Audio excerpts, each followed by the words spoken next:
This is the running channel. Come on, let's go. The marathon is a tricky distance to run, there's no doubt about that. But today on the running channel, along with Kate and Rick, we're going to be going through some tips and advice to help you fuel both during and before the marathon, so you can help stop yourself hitting that dreaded wall you might have heard so much about.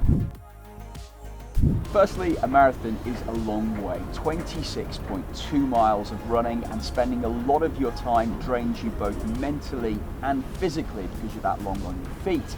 Today we're going to be talking about the physical side of things, and all that centres around your glycogen stores.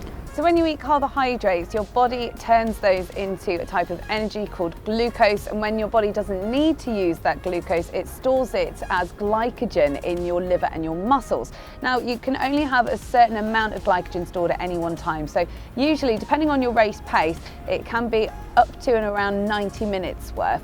And so when you're running a marathon and you're on your feet for 3, maybe 4 or more hours, you're going to need to find a way to replenish those glycogen stores as you go. And hitting the wall is what happens when those glycogen stores are depleted. And believe me, when that happens to you, you will know about it. Your head might go all fuzzy, you find it really hard to keep concentrating, and your legs might either turn to lead or feel really wobbly, just sort of staggering around the course. So the key thing with marathon training is working out how to replenish those glycogen stores, both during your training and of course on race day itself.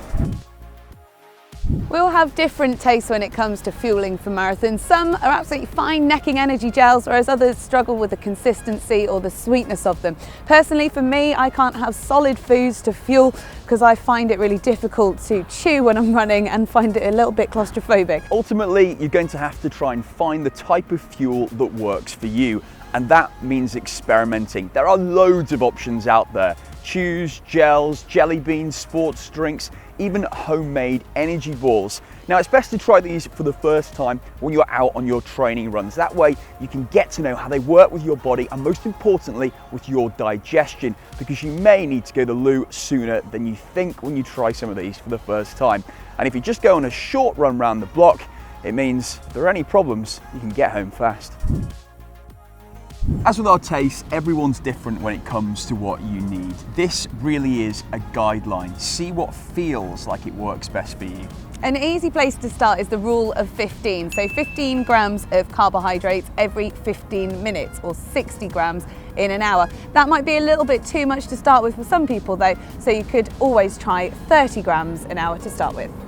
A typical banana or an energy gel or a bar will have about 25 grams of carbohydrates. But don't forget, you can get that source from a mix of different things. A big thing to take into consideration as you're fueling for your marathon is you can actually do a lot of the work behind the scenes as you build up towards the big day.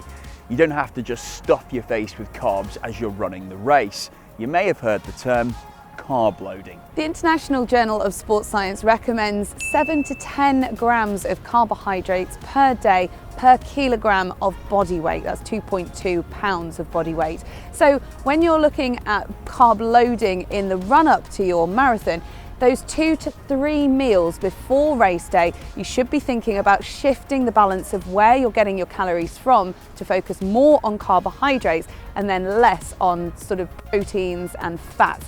Be aware with fats as well. Those ones can cause you digestion issues, so try and steer clear of any oils or cheeses or anything too rich, too close to marathon day. Don't go overboard with your pre-run breakfast. You're just going to end up feeling sluggish, bloated, and perhaps even giving yourself a stitch. Try for something with some slow release carbs, perhaps porridge or bagel with peanut butter, but it's very much up to you. And that individual preference is not just about what you eat, but when you eat it. You need to be eating your breakfast close enough to your run that you still have the energy that it's given you, but not so close that it's going to make you feel horrible and get that stitch. The other thing with carb loading is that once you've hit your maximum glycogen stores, you can't add in any more to it. So don't overindulge, because it's not going to give you any more energy to run on the day. As part of your training, try going out running in the morning before you've had your breakfast. So have your dinner like you would the night before, but then when you get up, have some water and some coffee if you fancy it, and then get out the door.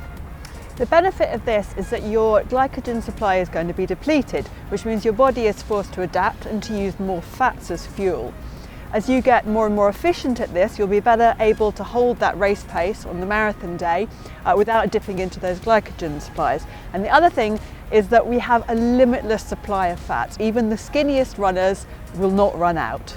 Yeah, so start out with short, easy runs when trying this and gradually build yourself up as you get used to it.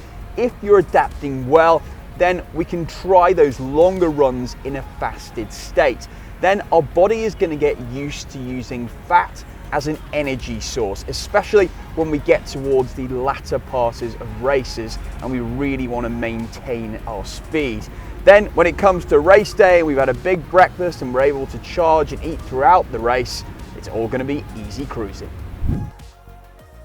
Caffeine is another substance that can really help see you through your marathon, especially at the latter end of it where you just need a little bit of an extra boost. But as with your carbohydrates, your energy gels, you need to test out caffeine during training to see how your body reacts to it, because a lot of runners can end up getting digestive issues because of caffeine.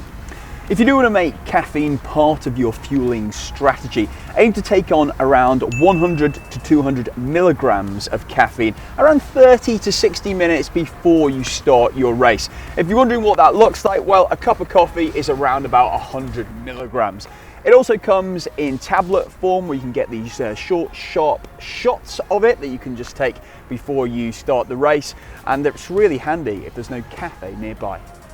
During the race itself, you are looking to top up perhaps 25 to 50 milligrams of caffeine in an hour. However, you really might want to focus that on the second half of your race. A lot of runners will, for example, take plain gels during the first half of a marathon and perhaps move on to gels with caffeine in them for the second half. Hopefully that's given you a few ideas of how to fuel your way through your marathon training and on marathon race day as well. Don't forget to like and subscribe to the running channel, and we'll see you next time.